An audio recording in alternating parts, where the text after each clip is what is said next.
Bonjour et bienvenue à la 77e diffusion de 5e dimension. Qui a inventé la langue française, ou plutôt qui a perverti la langue française?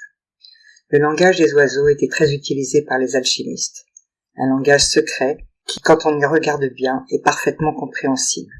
Il faut juste disséquer les mots. Pour ce qui est du fonctionnement de la langue des oiseaux, il repose essentiellement sur la différence entre l'écrit et l'oral. Cela consiste à donner un autre sens à des mots ou à des phrases en utilisant des sonorités, des jeux de mots. Ainsi, les alchimistes français utilisent la langue française et son vocabulaire pour inclure des doubles sens phonétiques à leurs propos.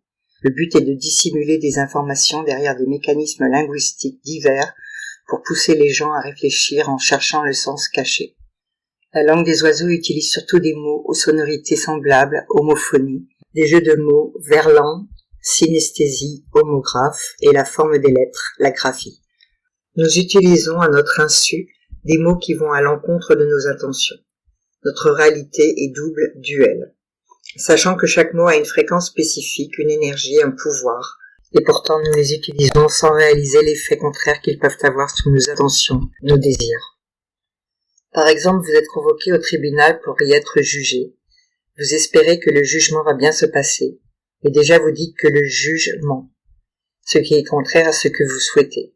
Le juridique ment. Le procès dure, vous êtes pressé, pensez à l'orange, vous devez retourner travailler. Vous êtes en période d'essai. Notez aussi que l'anagramme de crime est merci. Nous avons aussi l'expression politiquement correct. Le politique ment et c'est correct. Vous devez vous conformer au règlement et suivre les consignes. L'équipe gouvernementale donne des ordres, il ordonne. En anglais, la langue qui a emprunté beaucoup de mots au français, politiquement se traduit par politically. On a ici le suffixe ali, qui veut dire allié au lieu du mot. Si on regarde le mot gouvernement, l'anglais utilise aussi ce mot, simplement le suffixe ment ne signifie rien en anglais, il ne porte donc aucune connotation ou énergie négative comme en français. On retrouve le suffixe ment dans bien d'autres mots tels financement, financièrement, militairement, majoritairement, religieusement. Il prête serment, il se ment, il donne le sacrement. Sans compter les mots comme logiquement, idéalement, clairement. Toutes les structures de notre société sont impactées par ce suffixe ment. En médecine, nous avons le médicament, le confinement, l'enfermement, mais aussi d'autres mots comme tumeur, la maladie, le maladie, douleur, l'heure, la vitamine C, la vitamine C. Dans l'éducation, nous avons l'enseignant, qui fait partie du corps enseignant, et qui disent « nous éduquons les enfants ». Et puis ces mots très explicites, planète, planète, l'univers, univers, le bonheur, bonne heure, le malheur, malheur. Et puis nous avons le préfixe con, qui signifie stupide, imbécile, idiot, mais c'est aussi le sexe féminin. Étrangement, dans les autres langues latines, comme l'italien et l'espagnol, con ou con signifie avec, un peu comme le ally en anglais qui signifie allié. Pourquoi en français con a-t-il une autre signification? On peut vraiment s'interroger sur le double sens de ce préfixe. Voici quelques exemples, certes un peu tirés par les cheveux, mais qui vous montrent sa perversité. Le curé, pervers, confesse son confrère qui lui a confié qu'il était en concubinage. Il l'a considéré avec un sourire concupiscent et un air condescendant. Le concitoyen se conforme, il consacre son temps à concourir et à se comparer avec les autres qui convergent vers le même confort.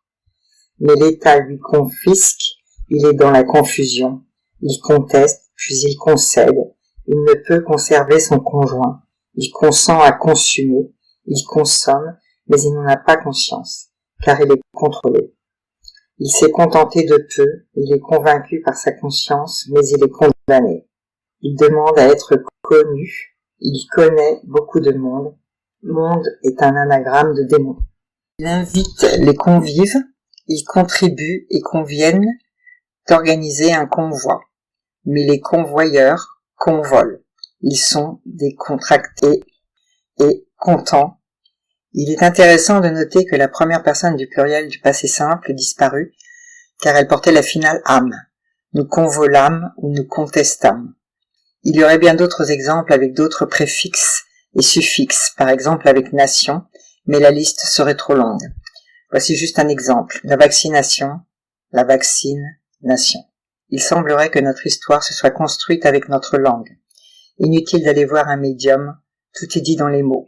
Le coronavirus, le coronavirus, l'Ukraine, la reine du UK, United Kingdom, qui est le Royaume-Uni, la reine d'Angleterre. Quel est le lien entre le corona, la couronne, la Russie, l'Ukraine et la reine d'Angleterre? Attention au sens caché des mots, car elles sont des armes très puissantes.